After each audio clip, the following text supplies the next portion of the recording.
მოგესალმებით ბატონებო და ქალბატონებო. ჩვენ ტრადიციულად ვიწყებთ გადაცემას გვარებზე. თქვენ მოგეხსენებათ, რომ ჩვენი მთავარი დევიზია მამული ენა სარწმუნოება მეფე და დღეს ჩვენ ვისაუბრებთ გვარზე, რომელიც პირნათლად ემსახურა ჯერთი მეფეს და ერს. დღეს ჩვენ ვისაუბრებთ ამერიჯიბებზე. ჩემი სტუმარია დიდი მწერლის უდიდესი პიროვნების საოცარი ბიოგრაფიის მქონე ადამიანის ჭაბუ ამერიჯიბის შვილი ქურციკ ქუცნა ამერიჯიბი. მოგესალმებით ქუცნა. გამარჯობეთ. ქუცნა არის ცნობილი დოკუმენტალისტი და ჩვენ გადაცემის დაწყებამდე ვისაუბრეთ იმის შესახებ, რომ ბატონ ჭაბუაზე ალბათ უნდა შეიქმნას ახალი დოკუმენტური ფილმი მისი პერსონაჟებით, მისი ბიოგრაფიის ზუსტი ასახვით და მისი უდიდესი ნიჭის ეს ფილმი უნდა იყოს ამსახველი ამ უდიდესი და უნიჭიერესი პიროვნების ზუსტად ალბათ ეს მოთხოვნა იქნება ერის და ბერის და მოგეხსენებათ, რომ ბატონი ჭაბუა სიკვდილის წინ ბერად აღიკვეცა და ეს იყო ძალიან საინტერესო ჩემთვის, როდესაც მე ვინახულე, მეც 5 წელია მონაზონი ვარ, მოგეხსენებათ, რომ ერში ვიყავი ია ბაგრატიო მუხრანელი და ეს არის ჩემი ძირითადი ამოცანა. ჩვენ გვარებზე, ჩვენ ისტორიაზე მოგითხროთ ისე, რომ თქვენც დაინტერესდით და მოგიწოდოთ კვლავ მოგვაწოდეთ მასალები თქვენ გვარებზე, რამე თუ საქართველოში არ არსებობს არა ისტორიული გვარი, საქართველოში არ არსებობს გვარი, რომელიც ოდითგან არ მოდიოდეს და პირველი გვარის ხსენება უკვე იყო პირველ საუკუნეებში. თქვენ მოგეხსენებათ, რომ ნიკეის პირველ მოწმუნეთა კრებაზე იყო 2 ეპისკოპოსი საქართველოდან, ბიჭვინთიდან და ქუთაისიდან. ეხლა მე მინდა ვკითხო ბატონ ქუცნას თუ რა ახსოვს მამაზე და რა სიტყვის, იმიტომ რომ ჩვენ გადაცემამდე ვისაუბრეთ, თურმე 2 დოკუმენტური ფილმი შექმნა ბატონ ჭაბუაზე და ეხლა როგორ ფიქრობს, როგორ გააგრძელოს ეს თავისი მისია, ეს იქნებოდა სულიერი მისია საერთოდ მთელი ერისათვის. ბატონ ქუცნა, რა სიტყვით? დიდი მადლობა მოწვევისთვის და დაინტერესებისთვის, დედა მარიამ. ამ თემაზე მთელი ცხოვრება ფაქტურად ვფიქრობ ამაზე და რაღაც პერიოდებში მუშაობ მამაჩემის თემაზე. პირველი ფილმი, რომელიც გადავიღე, იყო 2002 წელს, 3-ში გამოვიდა. ამ ფილმს ქვია მარბენალი. და ეხება ჭაბუას გაქცევებს. ეს მისი მეცად ხელი იყო ორგანოებში 8 ჯერ გაიქცა, მე მგონი. ბეგლეს კლონენ ბეგს თუ ესე ეწერა მის საქმეზე. სპეციალურად, თუ ეს ფრთხილად იყავითო მან და არაჩერებდნენ ერთ-ეგივე ბანაკში. ამიტომ რომ არავის არ უნდა ხა გაქცეული პატიმარი ყოლოდა თავის ბანაკში, არც ერთ ბანაკის უფროსს და ამიტომ გადაყავდათ ხოლმე. ეს უკვე 50-იანი წლებიდან, როცა უკვე დაიჭირეს და მერე გაქცევები აღარ ჰქონია. ფაქტიურად გაიქცა, 3 ჯერ გაიქცა და ეს ყველაფერი მოხდა 51 წლამდე. ხო, და რას მომდი, რომ ერთი ფილმი გადაღებული მაქვს. ეხლა რამდენიმე წლის წინ მეორე ფილმი გადავიღე კიდე, ეს ეხებოდა ჭაბუ ამერიჯიბის პერსონაჟების პროტოტიპები. ეხლა ყველა მწერალს ყავს პერსონაჟების პროტოტიპები, ასე თუ ისე, ეხლა ნაწილი რა თქმა უნდა მოგონილია, მაგრამ მაინც ადამიანი რო ფიქრობს და წერს პერსონაჟზე, ფიქრობს, ეხლა მე ვიფიქრე პერსონაჟებზე და ეს ამ ხრივ ვიცი. ვიღაცა მაინც საიდანღაც ან ასოციაციურად ახსოვს, ან რეალურად პირდაპირ მას აკეთებს ასლს და მე აქედან აგებს გმირს. მაგრამ ჭაბუაც ეგრე არის, რა. და თუთაშხიას პირველი საინტერესო საიდან მოვიდა ეს საერთოდ ეს ამბავი, ფაბულა. თუთაშხიასი. ესე იგი 50 წელს 50-ის ბოლოს დაიჭირეს ერთ-ერთი გაქცევიდან მოხდა ორთაჭალის ციხეში. და ორთაჭალის ციხეში იქ დახვდა ერთი პატიმარი სახელად გუძა შელია, რომელიც იყო სამეგრელოში მცხოვრები მეგრელი კაცი იყო, რომელსაც არ ჰქონდა კარგი ურთიერთობა ხელისუფლებასთან, იმდროინდელ ხელისუფლებასთან და სულ იჭერდნენ და ეს გარბოდა იმალებოდა ტყეში, აბრაგობდა რა, მოკლედ თქო კი არ აბრაგობდა, რაღაცნაირად იყო დამალული რა. და ამ კაცს დაემართა ზუსტად იგივე ისტორია, რა სუთაშხიაშია გათამაშებული, ესე იგი. სუთაშხეს მოყავს ზარანდია ბიძაშვილი. და ამას ყავდა ბიძაშვილი შალვა. გვარს არ ვიტყვი. იმიტომ ის კაცი არის ნათესავი და წინაპარი ერთი ცნობილი პიროვნების, რომელიც ეხლა კი აღარ არის ცოცხალი, მაგრამ ის ოჯახი ყავს. ორგანოებში თუ მილიციაში მუშაობდა? არა, ეს მუშაობდა სამთავრობო ხაზით იყო რა. სადაც პროკურატურა თუ რაღაცა, ცეკა თუ რაღაც ეგეთი ტიპი იყო. ხო და ამ კაცს, ამ შალვას წინსვლას ცხადია უშლიდა ხელს ეს გუძა, რომ თავის ბიძაშვილი, რომელიც ტყეში იმალებოდა. ხო და ესეც დაულ შეუთანხმდა, თურმე მოდიო, შენ ჩარჯიქიო ერთი წლითო. და მე ვიჩარჯებო და გამოგიშვებო რა. ხო და დაუჯერა გუძამ და ჩაბარდა და ჩასვეს. და მე შალვას დაავიწყდა ეს გუძა და ისდა ესე გუძა საწყალი ციხეში და აი სწორედ მაშინ შეხვდა ჭაბუას და უყვებოდა თავის ამბებს რა. აი ეს ფაბულა ჭაბუას ძალიან მოეწონა და გამოიყენა თავის რომანში რა. ხო, ეხლა ეს ძალიან ხშირად ხდება, სამი მუშკეტერის ფაბულა ის სამი მუშკეტერი რეალური პიროვნებები იყვნენ, მაგალითად დარტანიანის სახელი არის შარლ დე ბაც და ცნობილი პიროვნება იყო ლუი მე-13-ის მე-14-ის პერიოდში. და ნუ იქიდან არის ეს პერსონაჟები, ათოსის პოსტის არამის იქაურები არიან, რეალური ხალხი. ესე იყო ესეც. იგივე შეიძლება ითქვას იმაზეც. დონ კიხოტზეც.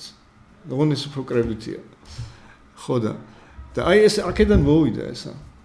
და ამაზე მინდოდა ფილმის გაკეთება, დოკუმენტური, სადღაც მარტო მოყვე ხა ეს, იმიტომ რომ საიდან მოვიდა ეს თემა და პერსონაჟების პროტოტიპები და ავიღე და გავაკეთე ფილმი ამაზე რა. ძალიან საინტერესო დოკუმენტური ფილმი გამოვიდა. მე თვითონაც ბევრი რამე არ ვიცოდი და აღმოაჩინე კვლევისას. ხო, იგივე ხდება გორანბორგალშიც. აი ეს კაცი რომელიც გარბის, ხო წინში ხო ეგეთი ფაბულა რომ გარბის ეს გორა.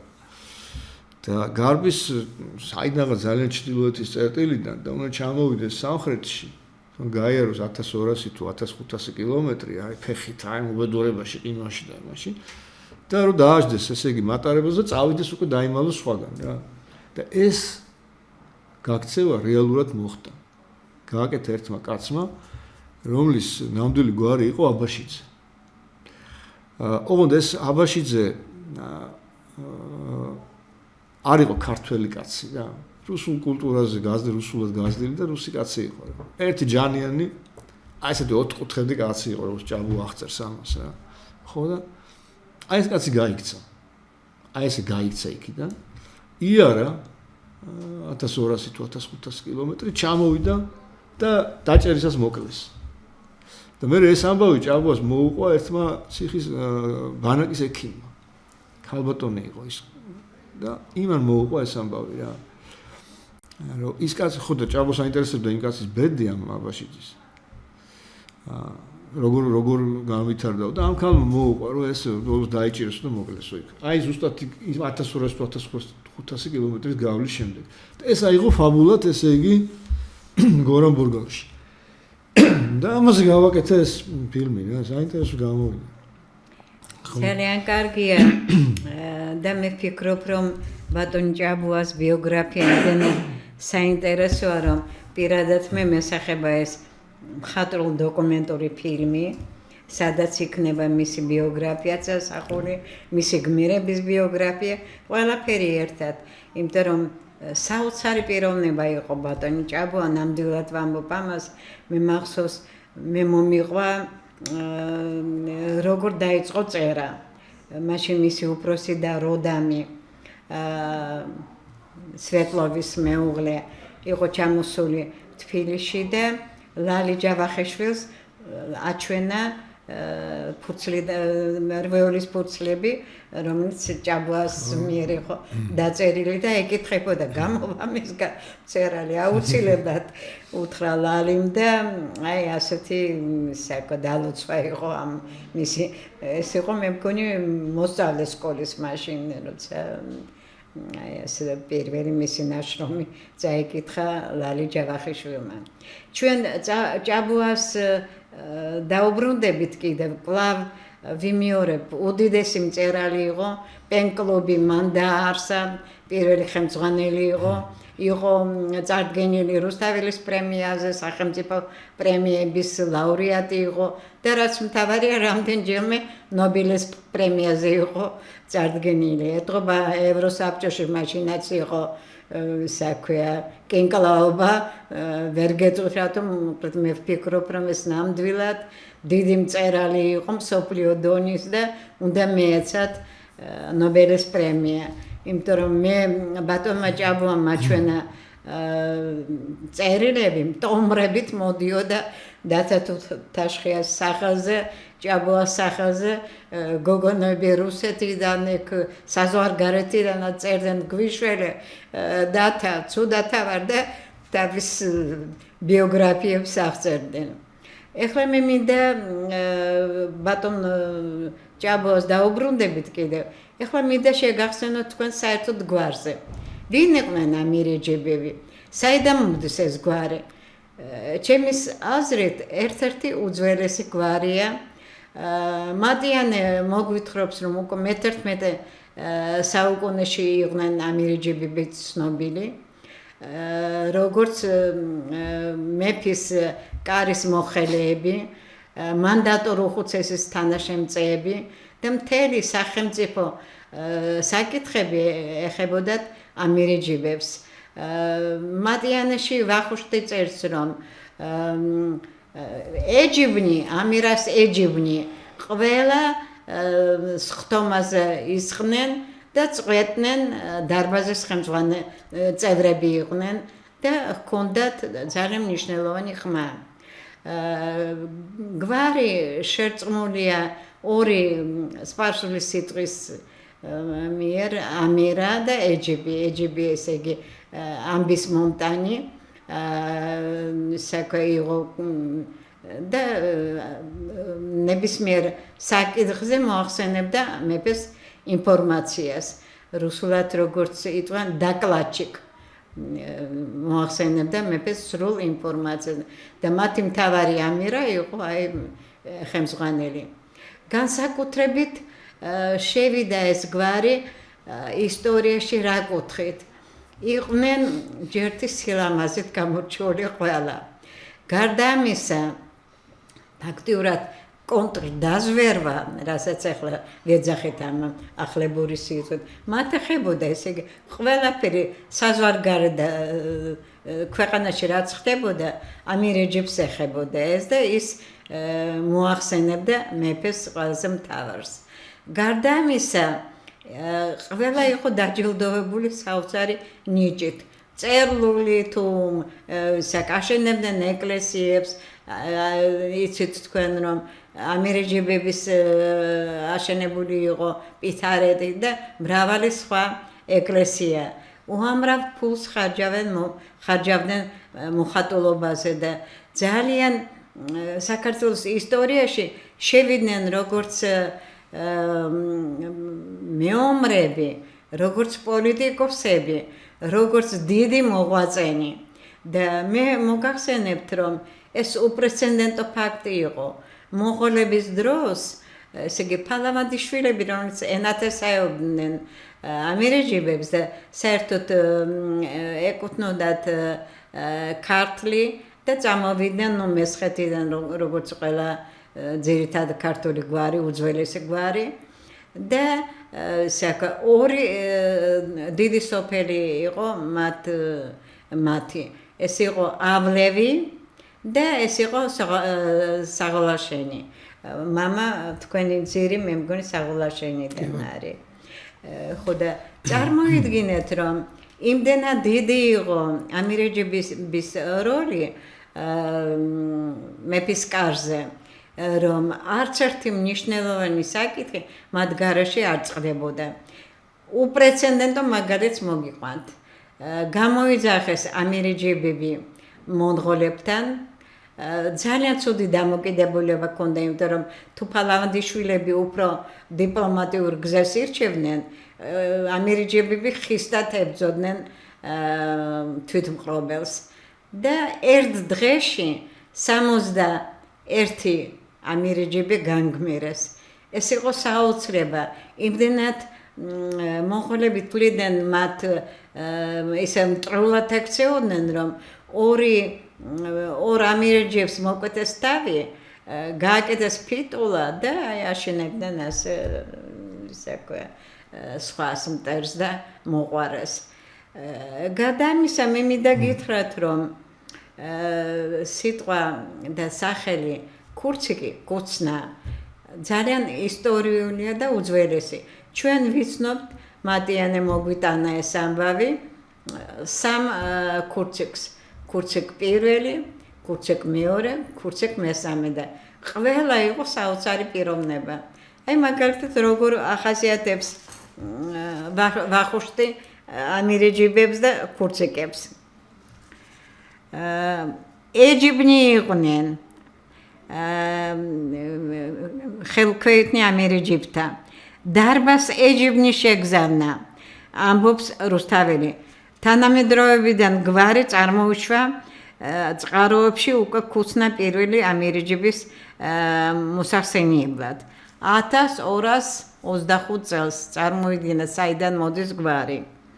ვახუშტი აღნიშნავდა, ზედგინიძე, აბაშიძე, ფალავანდიშვილი და ამირიჯიბი ამათ ერთობისა შინა, აქთან მამული, იმერეს და ქარსლა შინა. აღნიშნულია ამირიჯიბთა თავდადება, მხნეობა, აღმშენებლობა. პირველი ამირიჯიბი იყო ქავთარ ქაჩიბაიძე. თქვენ ალბათ გახსოვთ, რომ რამდენიმე გვარი დაედო საბუზლად ამ გვარს. მათ შორის აი ქაჩიბაიძეები და ფალავანდიშვილები. მე მახსოვს აქ ბოლო შახი რომ იყო საქართველოში ჩამოსული, ის ამაყობდა იმის, რომ ფეხლევანდი იყო. ანუ ფალავანდიშვილი და უძველესი გვარია და ჩვენ სპარსეთთან მე არ ვამბობ ფეხლანდელ ირანს, ყოველთვის ძალიან საინტერესო კავშირები ჰქონდა და თუ გავიხსენებთ, რომ ჩვენი პირველი მცხეთაში მეფე მირიანი წერდა დავივიწყენა ეს სპარსული და შევიყვარე ენა ქართული. ეს მირიანი მიხრანი ფაქტიურად პატარა ბავშვი ჩამოიყვანეს და ასეთი დიდი მოღვაწე მე მგონი არ ყოლია საქართველოს უკვე იცი თქვენ სამთავრო აშენა, სვეტიცხოველი და ასე შემდეგ. გარდა ამისა, კონსტანტინე დიდთან წავიდა და ბიზანტიასთან აპირებდა კონტაქტების დადებას. აი ასეთები არიან ამირიჯიბები. ეხლა მე მინდა ბატონ კუცნას, ბატონ ქურციკს, ნუ კუცნა გითხარით, საიდან მოდის, ვკითხო. ბატონი ჭაბუა ძალიან კარგად იცნობდა ქართულ ისტორიას და მისი რომანები არა მარტო მხატვრული ნაწარმოები იყო, არამედ დიდი პანორამა ჩვენი ცხოვრების. მე ვფიქრობ, რომ ეს ისტორიის შეგრძნობა ალბათ მოდის გვარიდან სწორედ, იმიტომ რომ გვარის მოვალეობა იყო ჯერთი ყველაფრის ცოდნა, ფაქტურად თელეკომ დაზვერვა მათ ხელში იყო და მათი უშუალო ამოცანა იყო წესიგი დაემყარათ სამშობლოში. და გარდა ამისა, ძალიან დიდი პატრიოტები იყვნენ. მე არ მეგულება არც ერთი გვარი, რომ აი ასე ერთ დღეში 61 ამირიჯიბი დაიღუპა საქართველოსთვის. მე მინდა გითხოთ თქვენ, ამ თქვენ მომავალ ფილმს მე დარწმუნებული ვარ, რომ შექმნით მხატვრულ დოკუმენტურ ფილმს, ალბათ ისტორიული პანორამაც იქნება რაღაცნაირი, არა? ბატონო, როგორ არის იცით, მე ვფიქრობდი საერთოდ გორან ბორგალის გაკეთებას ფილმად. ამ წიგნში ძალიან კარგად არის ამ ჩვენი გვარის ისტორიაზე ლაპარაკი, სხვა ადამიანებს. და იქ ჩაიდება ეს ყველაფერი რა, მაგრამ მინდა დედა მარიამ მოგზალებით ცოტა ის ცვლილება შევიტანოთ თქვენს იმაში, რა ქვია, ჩვენ გვართან დაკავშირებით ცვლილება კი არა, დავამატებ რაღაცას რა. ესე იგი ეს კაჩიფაისზე, ქავთარ კაჩიფაისზე, რომელმაც ააშენა და მოხსენიებულია ზედ ფიტარეთის ეკლესიაზე. ეს არის 1225 წელი. აი მაგ თარიღით არის მოხსენიებული, იმიტომ რომ ფიტარეთი ითვლება 25-ში დამთავრდა მშენებლობა. იქ იყო ერთი ამირეჯიბი კიდევ ბეშქენი, რომელიც მოხსენიებულია რუსუდანის დროს. და რუსუდანი მეფობდა 26 ლაშა გიორგის მერე 26 წელს დაიღუპა ლაშა 25-დან, აი აქედან 7 თუ 8 წელიწადი რა. არა, ცოტა კიდევ უფრო მეტი 40-იან წლებამდე. და ეს ბეშქენი როგორ კონტექსტშია მოხსენიებული, ნახეთ. ეს არის თანშეზრდილი ლაშა გიორგისთან, ფაქტორად ერთად გაზრდილები არიან ეს ბავშვები. უახლოესი მეგობრები არიან რა. ლაშა გიორგისთან კი არა, ბოდიში, მე მგონი დავით ნარინზეა, დავით ნარინთან. აი მაგ პერიოდის. და როცა ესენი გაიწვიეს მონღოლეთში, რომ მოითხოვეს, რომ ჩასულიყვნენ ეს ძმები, დავით ნარინა, დავით ულუ და იქ დაემტკიცებინათ მეფობა. 3 წლის განმავლობაში მათგან არ იყო ცნობა, თუ 2 წლის განმავლობაში ცნობა არ იყო. და რუსუდანმა გააგზავნა პატარა დელეგაცია, რომელიც სათავეშიც იყო სწორედ ეს ბეშქენი რა. და ბეშქენი მოხსენიებულია ქვაბულისზეთ. და ისედაც მამაჩემი ჩაყვა ამ ჩვენ ისტორიას, იქ გაირკვა რომ და იმაში კარის გარიგებაშიც წერია, გიორგი წვიმალის კარის გარიგებაში, რომ ამირეჯიბობა ქვაბულისზე სახმართებსო, ესე წერია. ეს ბეშქენი იყო ქვაბულისზე და საიდან დგინდება, რომ ეს სწორედ ჩვენი წინაპარია რა. გაატანა ჯვარი. თამარს ბევრი ჯვარი ქონდა, ერთ-ერთი ჯვარი რუსუდანს აჩუქა. და რუსუდანმა ეს ჯვარი გაატანა ბეშქენს დავით ნარინთან მონღოლეთში. რომ გზა დაელოცა ამ ჯვრით რა. და ნუ ჩავიდა ბეშქენი ამ მაში ულუსში მონღოლეთში და ნუ იქ როგორც გამვითარდა მონღოლების ცნობილი ისტორიაში, მაგრამ ეს ჯვარი უნდა გადაეცა წესით დავით ნარინისთვის, გადასცა კიდევაც. მაგრამ იმან ადგა და დაუბრუნდა და აჩუქა. ამ ჯვარმა იარა ესე თაობიდან თაობამდე და მოვიდა აგერ პაპაჩემ ირაკლიმდე.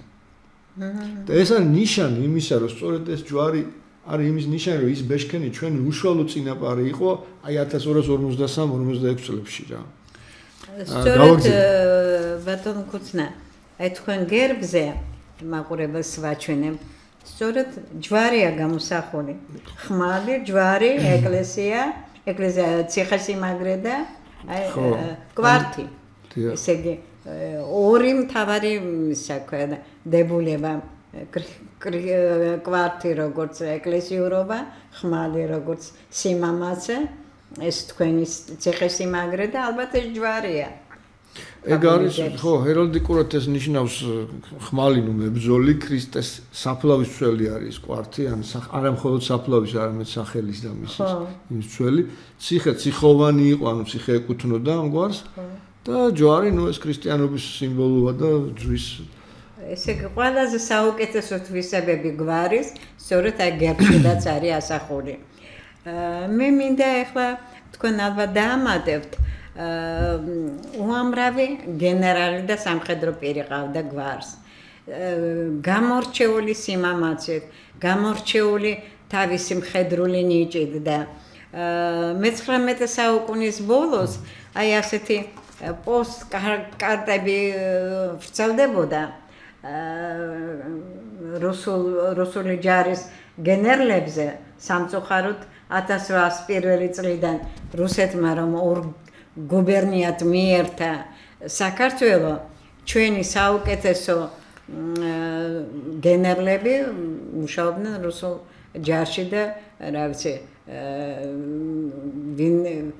50 გენერალზე მეტი იყო ქართველი წარმოშობით.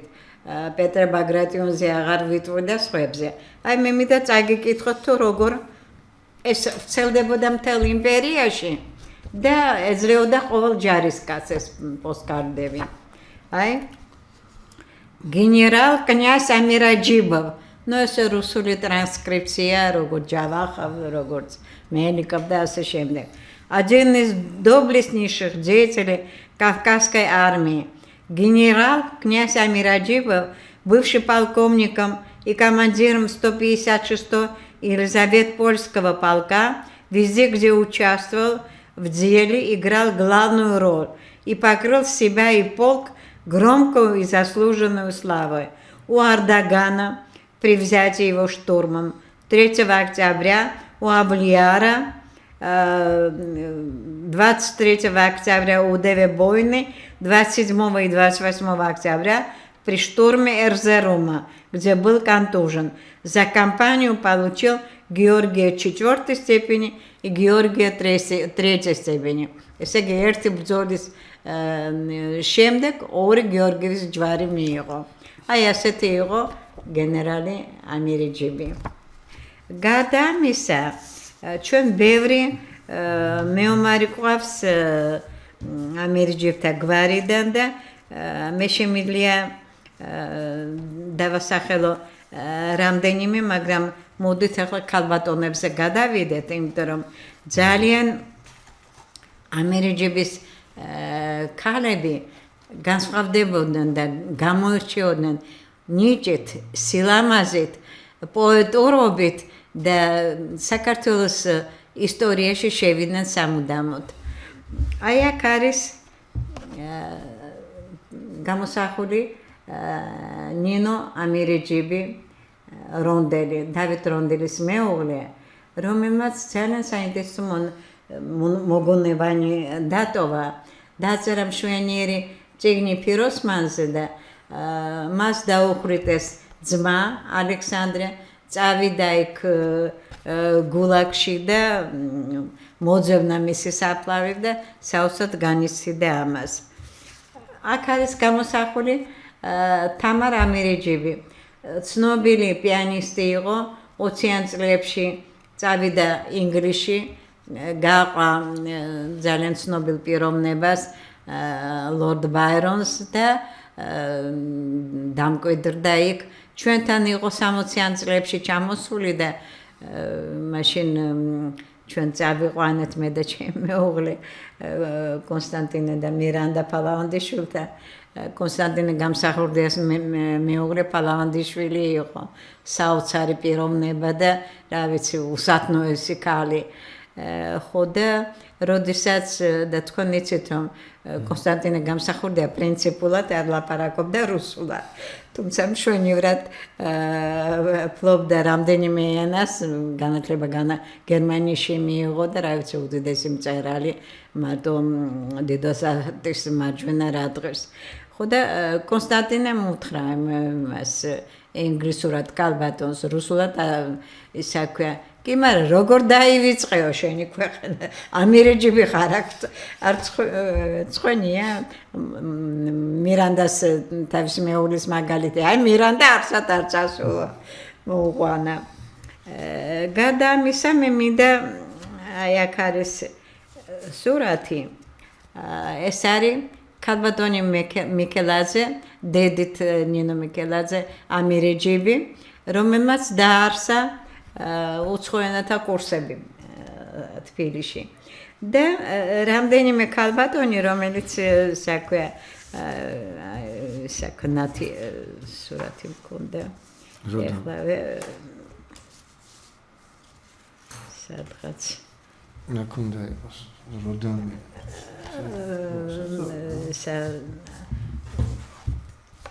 აგერ არის ნათია. არა ეს როდანი. ეს როდამი. როდამია? დიახ. ხო, აი საქვია როდამი იყო მიხეილ სვეტლოვის ძოლი და ძალიან ბევრი გააკეთა ქართული კინოს პროპაგანდის გამო და მოღვაწეობდა საქართველოში, რუსეთში და როგორც სვეტლოვი წერდა მასზე, რომ მე ცოტა მყავს ბერძნული ქანდაკება, გრეჩსკა სტატუა, ძალიან ლამაზი ქალი იყო, ისევე როგორც ქალბატონი ნათია, ისევე როგორც ელენე ამირეჯიბი. ნათია იყო მამი და კუცნასი. ეს არის ელენე ამირიჯიბი, რომელიც ცხოვრობდა ვარშავაში და ძალიან ბევრი საინტერესო წიგნი გამოსცა, ფილმი შექმნა და შესულია ქართულ-პოლონური კულტურის ისტორიაში. ესე იგი, საოცარი ნიჭი გააჩნდა ქალბატონ ცაცა ამირეჯიბს. საერთოდ ბევრი ამირეჯიბი ქალბატონი ერთ-ერთი პირველი იყო, რომელმაც გამოსცა პოეტური კრებული მოსკოვში, ქართული პოეზიისა. ეს იყო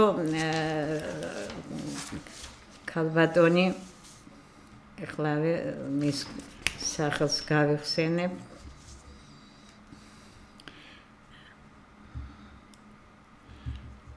ნინო. მე უკვე გითხარით თქვენ, რომ ამირეჯიბის სახელობის შეიძლება ასე ვთქვა და ძალიან დიდი ღვაწლი აქვთ ამირეჯიბებს პითარეთის ეკლესიაში. შეისყიდეს ბევრი სოფელი ირგვლივ და აჩუქეს ეს ყველაფერი ტაძარს.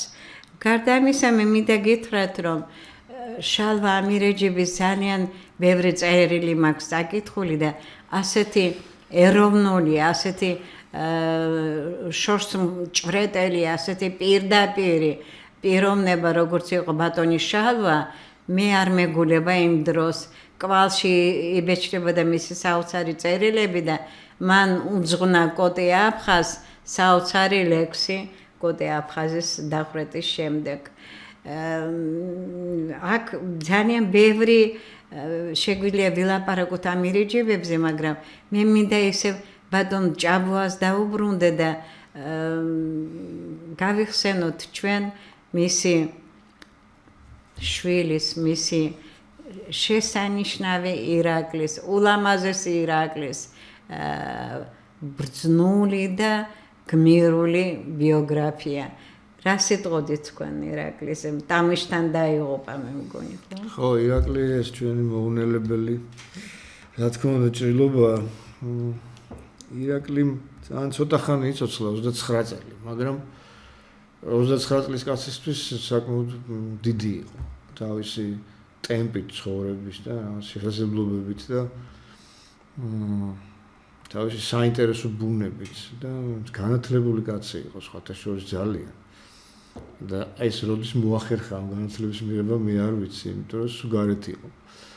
ხო და ყველაფერი წაკითხული ქონდა.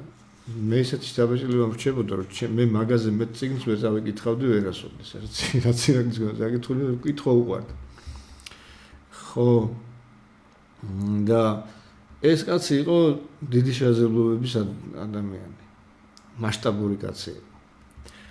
მაგრამ როგორც იმ პერიოდში არაერთი ასეთივე შესაძლებლობის ახალგაზრდა ფაქტიურად დაიღუპა ან ომში, ან მერე რაღაც გაუგებარ ვითარებებში, ამ თაობამ ვერ მოახერხა ამ თაობამ, აი 60-იან, 80-იანების თაობამ ვერ მოახერხა თავისი სიტყვის თქმა და თავისი შესაძლებლობების გამოვლენა ერისთვის და ერის საკეთილდღეობაზე. არ დასწავლათ ეს ამბავი. ამის მიზეზი მე პირადად მგონია, რომ იყო სოციალური ვითარება.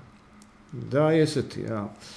კომუნისტების პერიოდში თუ კი რაიმე ხდებოდა კარგი, ეს უნდა არანაირად არ უნდა ყოფილიყო დაკავშირებული სახელმწიფოსთან. იმიტომ რომ სახელმწიფო იყო ძალადობის ინსტიტუტი, ეს იყო კომუნიზმი და ყველა გაურბოდა ამას. ყველა რაღაცნაირად ცდილობდა რომ ყოფილიყო ამის მოწინააღმდეგე. ყველა ნორმალური ადამიანი მეგულისხმობ. ახალგაზრდობა. და იმიტომაც იყო რომ ცალკე არსებობდა კომკავშირი და ვინც კომკავშირში იყო, ის არაფრად არ იყო მიჩნეული, რაღაც პარტიულ რაღაც ტიპად იყო მიჩნეული. დანარჩენი ახალგაზრდობა იყო ანტისოციალური.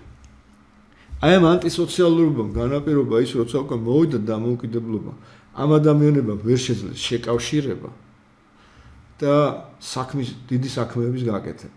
აი ვერ შეძლეს. მე ამას ჩემი აზრით იყო ამ სოციალურობის ბრალი. ირაკლისაც ეს დაემართა წესით. პრინციპში ომის მერე მას უნდოდა განათლების მიღება სადმე უცხოეთში სამხედრო განათლების მიღება რა მე პირად ხე მე მაშინ პატარა ვიყავი 25 წლის რაღაც ისეთი პატარა ფიქრობდი რომ ირაკლი უნდა რაღაცნაირად გაგვეშვა ამერიკაში რომ იქ სამხედრო სასწავლებელში ესწავლა რა ნუ აღარ დასწავლა სამწუხაროდ თავის მას იგი გაუთავებელმა და უდიდესმა ვაჟკაცობამ მისხვერპლა რა მე მაგ კადრები არსებობს რომ არ წევს თავს დაბლად ეხლა ნუ ეს როგორ შეიძლება იქნა სნაიპერი გიზის რომელიც გიმიზნებს და შენ კი თავს არ წევ და არ ეფარები არ არის ესე დაგვემართა ეს უბედურება მოკლედ დიდი შესაძლებლობის კაცი იყო და ვერ მოხერხდა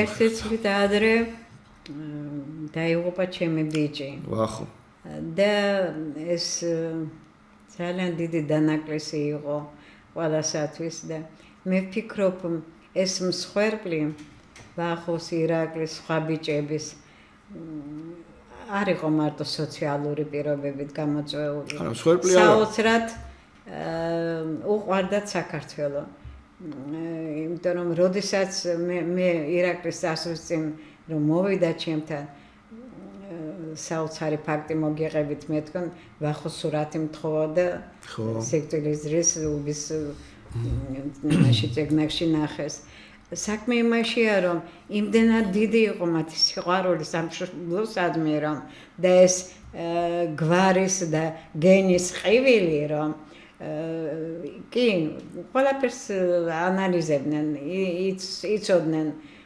რომ ეს ყველაფერი დროებითია მაგრამ თავისი სიტყვა უნდა ეთქვა და აი ასე დაამტკიცეს საკუთარი მეობა ამ გვარის საუკეთესო თვისებები და წავიდნენ გუშინ იხსენებდნენ ვახოს ამხანაგები ვახო წავიდა ახალგაზრდა ჩვენ ვერდებით ეს მე დარწმუნებული ვარ რომ ეს არ იყო მარტო სოციალური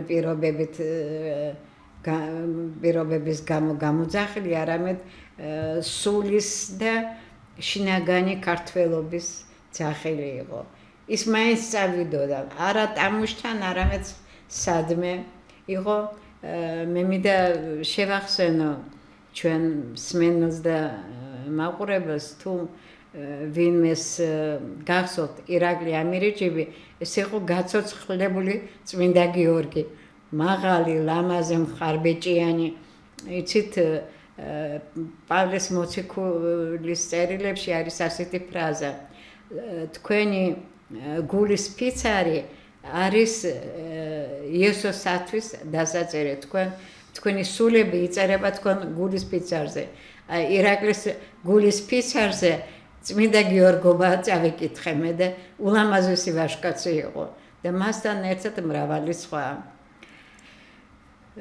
მე მინდა რომ ხუსნა თქვენ გაიხსენოთ გარდა იმისა რომ დედა თქვენის დიდი ღვაწლი თამარ ჯავახიშვილის ყველა მირეჯიბის ბატონი ჭამბოა იყო სიმბოლო არა მარტო გვარის, არამედ ქართველობის საერთოდ. როდესაც თქვენ ახსენეთ მისი მეცახელი, მე სწორედ ამ სათაურით დავბეჭდე წერილი ამერიკაში და გაოგონებული დარჩა იქ ხალხი, როგორ ექვსჯერ გაიქცა და მაინც მევთხარი, მეექვსეთ რომ გაიქცა, სამჯერ გაიქცა იმ დღეს. ხო და საერთოდ შემთხვევითი როდია რომ 53-ში რომ დააპატიმრეს ბატონი ჭაბუა, ის მან შექმნა წმინდა გიორგის ასოციაცია და საზოგადოება და თვითონაც იყო, რა ვიცი, ყველა ამირეჯიბი წმინდა გიორგის სახიერება.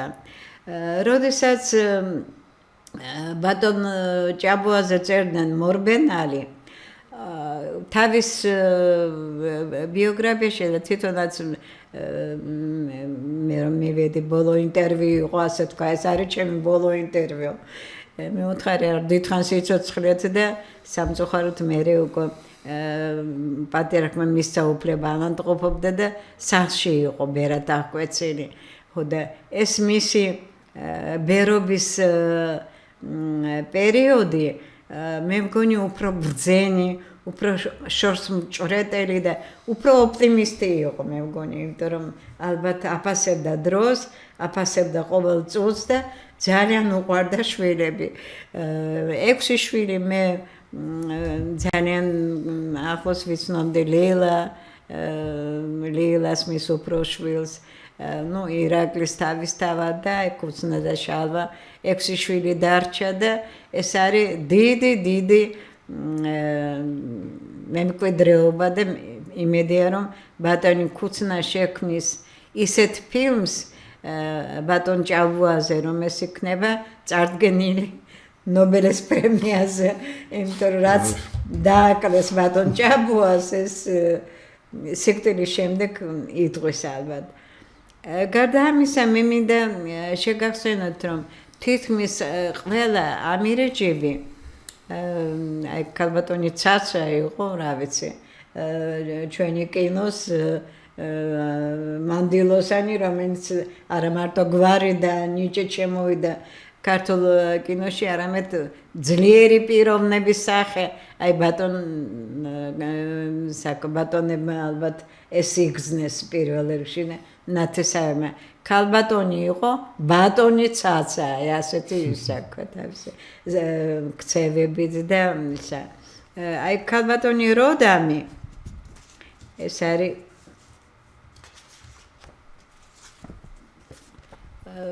საუკეთესო ლექსები მას მიუძღვნა მიხეილ სვეტლოვმა და მისი შვილი მე მგონი მოსკოვში ცხოვრობს, ხო? არა, ცოცხალი სამწუხაროდ სანდრო. გარდაიცვალა. სანდრო გარდაიცვალა რამდენიმე წლის წინ კი. ой, რა თითქოს ახალგაზრდა კაცი. არა, ახალგაზრდა სულაც არ იყო. იყო დაახლოებით ისიც კინოში მოღვაწეობდა. კი, დოკუმენტალისტი იყო, სანდრო იყო, თუ არ ვწდები 42-იანი თუ 3-იანი. ასე იგი რა გამოდის, რაღაც 80-მდე, არა. ხო, ეგრე 70-80 ვიტანებული იყო. ხო, ძალიან, ну, რა ვიცი, გარდა იმისა, როდესაც ჩამოვიდა აქ მე მგონი მაშინ არ შეხვედრი ვარ, მაგრამ უნდოდა თითქოს აქ დაბრუნება. სანდრიკას? არა, იცით როგორ იყო? ბოლოს სანდრო თბილისში ჩამოვიდა დედამისის გასვენებაზე. როცა როდამი გარდაიცვალა 93-14 წელი იყო. აი მაშინ ჩამოვიდა სანდრო, ну აქ პანაშვიდებს დაესწრო და იყო რამდენიმე ხანი, მერე წავიდა. თბილისმა ეგ უფრო რუსეთში მოსკოველი იყო ბუნებით რა. იქ გაზრდილი კაცი იყო და ამ იქ ხელოვნების წრეებში ტრიალებდა თავის. შვილები კი ყავს 2. ყავს ხო? ამირეჯიბები. არა, სანდრო იყო სვეტლოვი. სვეტლოვის გვარი. ხო, ბიჭი გეოგრაფია და რავი, რუსეთში მუშაობს და გოგო კიდე შვილები ყავს და ძალიან ბედნიერი. ну, მე მინდა მაყურებელს და მკითხველს კიდევ ერთხელ მიმართო, ჩემი აზრით საქართველოში საერთოდ ქართული გენი უძლიერესია და ჩვენი გვარები ნამდვილად უძველესი დროიდან მოდიან და ტყუილ უბრალოდ არა ნათქვამი ქართლის მიერ, ვისი გორის ახარ, ვისი გვარის ახარ, იმიტომ რომ ამას აქვს ტრადიცია, ისტორია, არ არის გვარი, რომელსაც არ ქონდეს რაღაცა საინტერესო ლეგენდა, საინტერესო ნივთი და ამას თუ თქვენ მოგვანდობ და ქართული ტივის რედაქციაში ქალბატონ მანანასთან იმედადესთან მოგვაწოდებთ ამას, ჩვენ დიდი სიამოვნებით ამას გავაშუქებთ. რაც შეეხება ამირეჯიბებს, ყველანი ვერ შევკრიბეთ და მე ვფიქრობ, რომ ჩვენ უნდა გავაგრძელოთ ამ გვარზე საუბარი, იმიტომ რომ არის ძალიან ცნობილი ფსიქოლოგი დავით ამირეჯიბი, მასაც ბაბუა მე მგონი, ბევრი მემკვიდრე, არიან პოეტები, არიან მსახიობები, ეხლა გარდაიცვალა ძალიან ახლობელი ჩვენი ამირეჯიბი ერთი ალექსანდრე დარჩა მშვენიერი ქალიშვილები მას და ასე შემდეგ და გარდა ამისა ეს არის ჩემი შვილის პორტრეტი და მე ვფიქრობ, რომ ეს ჩემი მეუღლე, მე ვფიქრობ, რომ ჩვენ გავაგრძელებთ საუბარს გვარზე, იმიტომ რომ ძალიან ცნობილი მრავალი პიროვნება იყო ამ გვარში და სახელი მოუხვეჭა არა მარტო გვარს, არამედ სრულიად საქართველოს. ეხლა ბოლო კითხვა მინდა დაგისვათ ბატონო ქუცნა, თქვენ რას ფიქრობთ? მე ეს საკითხი ძალიან მაწუხებს. ერის გამრავლება იქნება თუ გვარების ჩემი ოცნება მაგალითად პატრიარქმაც დალოცა ეს და ექსპონატი გვაჩუკა თავისი ხელით შესრულებული მშობლების პორტრეტები დიდლოს კუმაში. მინდა გვართა მუზეუმი დავაარსოთ თუ დამცალდა. გარდა ამისა, ეს არა მარტო მსოფლიოში არ არსებობს გვართა მუზეუმი.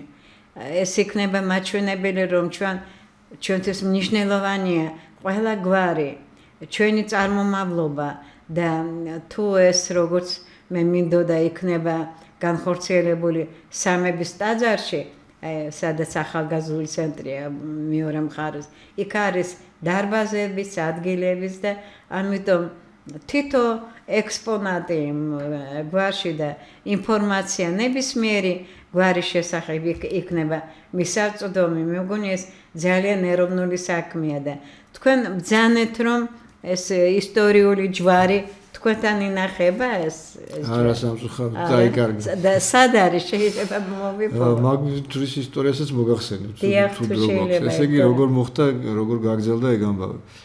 ამ ჯვარმა იარა და მოვიდა ჩვენ ესე იგი პაპაჩემ ირაკლიმდე. უпростоრეთ პაპაჩემი ირაკლის მამას ერქვა გიგო გიორგი და იმის ძმას ერქვა იულონი. აი ეს გიგო და იულონი იყვნენ ძმები. და როცა ქვეყანა აირია, ეს არის დაახლოებით ის პერიოდი სანამ დამოუკიდებლობა გამოცხადდება რა. ამ იულონმა თქვა, რომ ჩვენ უნდა შეიმას ვქნათ თუ რა ქვია, გადავინახოთ თუ ის რაც გვაქვს, საბუთები, ჯვარი ეს ყველაფერი რა. და აიღო ეს სკივრი გქონდა ერთი დიდი საბუთები, ყველაფერი, ისტორიული საბუთები, რა ვიცი მე საიდან მოყოლებული. და ეს სკივრი წაიღო ყუბანში, თავის ვიღაც ნათესავი, ახლობლი, ნათესავი არ ყოფდა, ვიღაც ახლობლი, იქ შევინახაო მე ყუბანშიო და იქ კარგად შეინახებაო რა. ამ გიგომ ეს ჯვარი არ გაატანა ძმამ. ამასო არ გაგატანო. ჯვარი დაიტო. და ეხლა ამ საბუთებზე რა ხა წამოდგინეთ რამდენი საუკუნის რა მნიშვნელოვანი ისტორიული საბუთი. და ვისთან და როგორ იცი? არავინ არ იცის, იმიტომ იქიდან რომ ჩამოვიდა მატარებლებზე თუ ჩამოვიდა მატარებლიდან გადმოვიდა საქართველოში გული გაუსხა და მოკვდა. და წაიღო საიქიოში მერტმა აცხონოს ესე იგი ყუბანში რომ წახვიდეთ არც მამაჩი გიგო მეძება, ირაკლი მეძება, მამაჩემ ეძება, შალვა ამირეჯიბმაც კი ეძება ის ანუ ის კივრი არა დაიკარგა. ეხლა ჯვარი. ჯვარმა მოაღწია პაპაჩემ ირაკლიმთან მამაჩემს ორჯერ ჩავახატინე ეს ჯვარი როგორი იყო. ნუ ესე სქემატურად დამიხაზა. ძალიან გავდა თამარის ჯვრებს. თამარის ჯვარი იყო რა ფაქტურად. ეგეთი იყო. იმიტომ რომ ეს ჯვარი ეხლა შეიძლება ყველა არ არის ჩართული. მოგახსენებთ რომ ეს ჯვარი მოდიოდა მე-13 საუკუნიდან, როდესაც რუსუდანმა გაატანა ბეშქენ ამირეჯიბს მონღოლეთში იმასთან დავით ნარინთან. და დავითმა ეს ჯვარი ისევ დაუბრუნა ბეშქენ ამირეჯიბს და ეს ბეშქენი იყო ჩემი წინაპარი ჩვენი და იარა ამ ჯვარმა და მოვიდა ესე მე-20 საუკუნეში და როცა აქ უკვე კომუნისტების დროს სულად იყო საქმე. პაპაჩემ ირაკლიმ წაიღო ეს ჯვარი და ივანე ჯავახიშვილს მიუტანა. ივანესთან მეგობრობდა. და იქნებოდა რაღაცნაირად მუზეუმში ან სადმე შეინახო რა. და ივანემ უთხრა მე კი ბატონო შევინახავ, მაგრამ გარანტია არ არის რომ არ წაიღებენ ძალიან მალეო რა. და შეინახა სადღაც რომელიღაც ფონდში და მუზეუმში. ესე დაკარგულია. და წავიდა ეს ჯვარი და დაიკარგა. ნუ ხელოვნების მუზეუმში შეიძლება არა ყველგან ნახეთ არსა დააფერია. ეს მეძიეთ მე რა თქმა უნდა. არა იცით მე ჯერა რომ ხელნაწერებს და ნივთებსაც თავისი ისტორია აქვს და აუცილებლად დაბრუნდება. ერთმა ქნა სადღაც არის ხე ეგ მაგას არ გადაადნობდნენ წარმოიდგინეთ მე-12 მე-13 საუკუნის ჯვარია და ხა ვინ გადაადნობდა მაგას ხო სადღაც უგდიათ რუსებს იმაშიდან. რომელიღაც ფონდში. ძალიან საწყინია და ჩვენი დრო იწურება, მე მინდა ერთი პიროვნება გავიხსენო, რომელიც მე სპეციალურად ჩავედი აბლევში, კონსტანტინე ქუცნა, ამირეჯიბი. წარმოვიდგინეთ, რომ მან გამოიგონა ელექტროტრაქტორი და აბლევში გლეხები და საერთოდ იქ საზღვარი ბატონი და მონები არ არსებობდნენ. იყო ერთი სოფელი, ერთი მზრუნველი, ქუცნა ამირეჯიბი იყო. ყველა ამირეჯიბი არის ასეთი და მე მინდა რომ ჩვენ გავაგრძელოთ ეს გადაცემა მომავალ შეხვედრამდე. ეხლა დაგემშვიდობებით. დიდი მადლობა ქუცნა რომ მოგზავნდით და ალბათ აი ამ მხატვრულ დოკუმენტურ ფილმზე თუ იფიქრებთ, ეს დაჭირდება მთელ ერს და ჩვენ ისტორიას, ჩვენ წარსულს და ჩვენ მომავალს, ჩვენ შვილებს და შვილიშვილებს. გაიხარეთ, მოგწერეთ. ნახვამდის. მადლობა.